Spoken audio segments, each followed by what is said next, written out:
अहो, माझ्या बाबांनी सरकारी नोकरीवाल्या पोरगाचं स्थळ बघितलंय.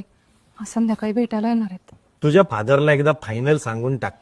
कोंबडीत कोंबडी, गावरान कोंबडी, प्रशांत शेठ सोडले तर बाकी सगळी पोरं चमडी आहे की नाही. फादरला सांगून टाक. शेठ, हो कसले शेठ तुम्ही? कोंबड्यांचा धंदा आहे तुमचा. पोल्ट्री फार्मचा बिझनेस असं म्हणतात त्याला, कोंबड्यांचा धंदा नाही. प्लीज टॉक विथ रिस्पेक्ट हा कोमल. इंग्लिश मध्ये बोललं म्हणजे झालं का सगळं? हो, केव्हापासून सांगते मी तुम्हाला एखादा रिस्पेक्टेबल जॉब बघा. पण नाही, आम्हाला कोंबड्याच विकायच्या आहेत. काय वाईट आहे त्यात?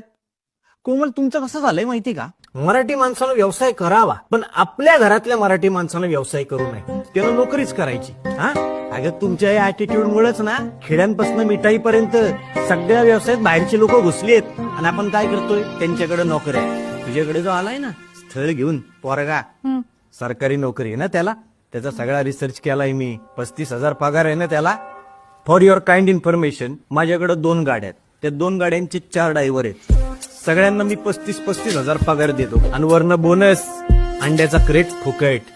आलं का लक्षात? आपला आडनाव पण फर्स्ट क्लास आहे आणि आपला बिझनेस पण फर्स्ट क्लास आहे. तुझ्या फादरला सांगा हलक्यात घेऊ नको म्हणून आपल्याला. आणि तसंही आपल्या शाहरुख भाईंनी बोलून ठेवलेलेच आहे, कोई धंदा छोटा या बडा नहीं होता और धंधे से बड़ा कोई धन नहीं होता.